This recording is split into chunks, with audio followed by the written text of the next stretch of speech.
According to the Allen and Bacon Guide to Writing by Ramage, Bean, and Johnson, the starting point of academic writing is a good, interesting question. Sometimes it is hard to think of a creative thesis right off the bat, so they advise you to wallow in complexity. By wallowing in complexity, you are able to think of new and unfamiliar ways to go about a topic.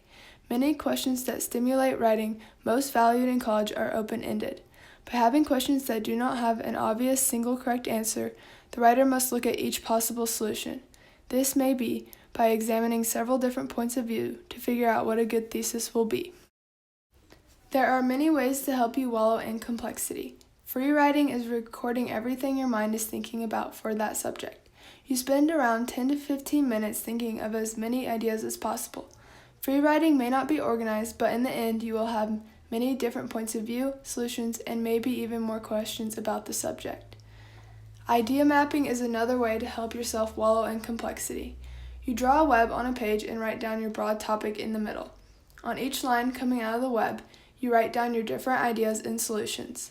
This technique is very jumbled around, but after you are done thinking of all of the ideas you can start organizing it into an essay. Dialectic talk is another way to explore your topic. This is just a face-to-face discussion with others. It is a good idea to find someone who differs from your point of view so you can see multiple ways of solving a problem.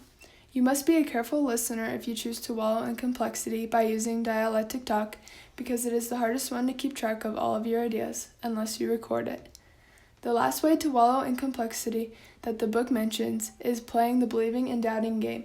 This game is supposed to help you look at alternative arguments and points of view so you can choose your strong thesis. First, you are positive about the broad topic and look at all of the good things about it. Let's say your broad topic is dogs. You write about how cute your dog is and how good it is at playing fetch with you. You love your dog so much and it always sleeps at the end of your bed. Then you write the negative view of the topic.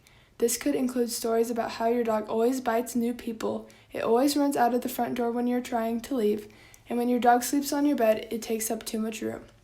The believing and doubting game can help you find the important subjects that you need to put in your essay, and it also lets you see your topic through different views. Wallowing in complexity is important because it helps you go beyond the textbook. It causes you to deeply examine the thesis and not just state an opinion. By wallowing in complexity, you are able to think of a strong thesis. This will show throughout your paper because if you wallow about your subject, then you will have well-supported topic sentences throughout.